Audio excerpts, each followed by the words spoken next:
Well, don't forget, if you're out there, you can engage us via our social media handles. You can let us know if you voted. Give us a short video, whatever you want to tell us. You can hashtag the verdict. You can hashtag 2019 elections if you're going to tweet at us at Channels TV. Or you can send us something on Channels Television at our Instagram account.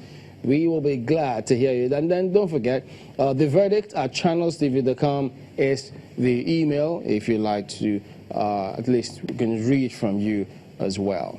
As quickly as things are happening, we would like to implore you to use those our social media platforms, because just so much information is coming in from just about every angle. So what you are getting from your own area where you are, if INEC officials haven't come to your place yet, if ad hoc staff are protesting or whatever the situation is, just feel free, use our social media platforms and send us those information so we can have them as quickly as possible.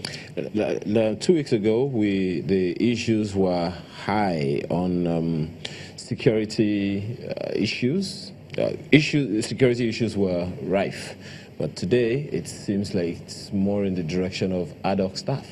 So if you are wherever you are right now, you know, why weren't they paid? Why weren't they paid? Knowing that we finished the presidential elections, and then there is, you see, there's a problem with this country, and the problem seems to be with the officials. No, with the officials. The payment of the officials. Even when it comes not to necessarily sports, the country. Even when it comes to sports, I remember Okonakwan, who was complaining that there was an international tournament that we ought to be represented there, and they're complaining.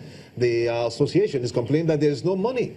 So where did all the monies go to? Mr. Okoye spoke to this, so we're hoping that if that message had not percolated, the resident electoral commissioner in Lagos should then be able to speak up, and people need to know what exactly this situation is at the moment. So even though, yes, we've seen from our correspondents how the protest is. Well, Sylvester Bodage joins us. He's a publisher, National Daily Newspaper. Well, thank you, and good to join us again today. But looking through, what was your reading in terms of what you've seen out there today? Thank you very much for having me. Always a pleasure to share some of these thoughts with us here. I actually went round before coming here. I thought I could cast my vote for my preferred candidates in Lagos, but unfortunately I couldn't, because as at 11:15, in some of the polling units that I visited around where I usually would vote, the officials had not arrived. Wow. And the same problem of allowances not being paid, and the officials were just where they had congregated was about 200 meters or so from the polling units, and all the polling units around that vicinity. Some of them, Jodo axis. Electoral materials had not arrived, officials were not there.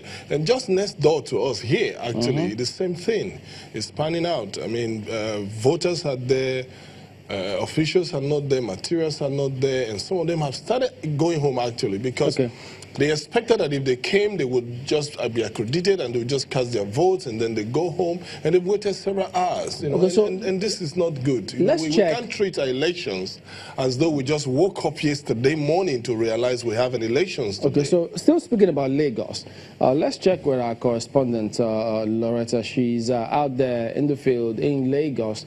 Loretta, what's the update at the moment?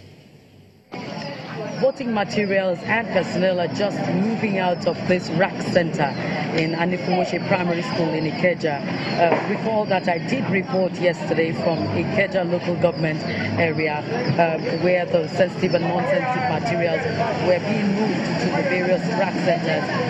That on condition of anonymity, one of the INEC officials did tell me that some of the ad hoc staff do not seem to be interested in the election duty, and when I asked that yesterday on condition of anonymity, I was told that some of them say that the election duty is a bit tedious and that they hadn't received their allowances. And that became clearer this morning when we got here.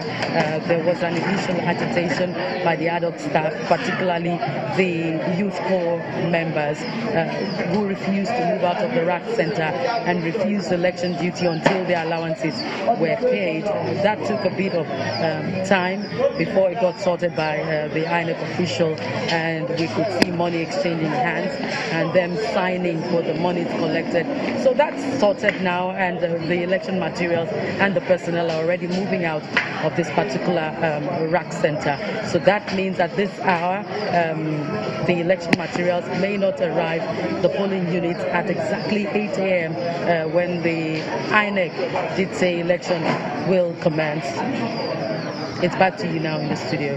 All right, thank you, Loretta. So that particular scenario, they've signed for some monies today, but who knows? That's for Anifoshe. That's for Anifoshe only. That's and one I'm spot. wondering that what happened all the while before getting to this point, leading to the protest, before, well, there's a realization that these people have to be, this ad hoc staff have to be paid. It's reverberating in so many places. In Adefoshi for one, and in Isolo for two. Ogudu as well. They say they don't have any materials. Lagos State. We've not heard from any other.